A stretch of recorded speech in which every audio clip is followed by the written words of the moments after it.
Working Americans believe that the tax code favors the rich and the influential. And guess what? They're right. Last year, the average millionaire in America got about $100,000 back from the Bush tax cuts, while the average middle-class family in this country received 0.5% of that. Not half of that, 0.5% of that. It's time that this country began to tax fairly and invest wisely.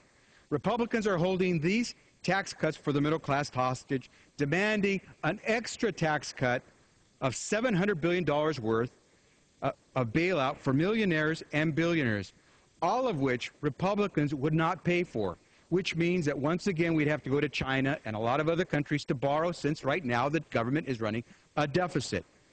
These are the same tax cuts that my colleagues on the other side of the aisle say will create jobs, and we need to rev up the economy for that reason and keep these wealthy tax cuts. Well, guess what? These are the same tax cuts that we've had in place for the last 10 years. And what are these tax cuts giving wealthy folks over $100,000 a year given us? 15 million Americans are unemployed. The worst recession, if not a depression, we faced since the 1930s. So we've seen what the results are of these tax cuts for the wealthy for the last 10 years. Now they say we need to do it again to improve the economy.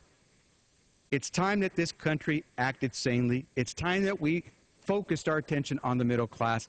Give folks who've worked very hard, those who every week, every month come home with a paycheck, they see the FICA deduction, they know they've paid some taxes. We need to make sure we're telling them we're doing everything to invest in them so that, guess what, maybe one of these days when we turn over that product we buy at the store and we look at when it says where it was made, it will once again say made in America because an American got a job. These tax cuts that are geared towards the wealthy would not do that. And those 3% of small businesses that might be impacted, because 97% of small businesses in America would get the tax cut, those 3% are populated by very wealthy folks. Vote for this legislation. It's good for middle America. I yield back.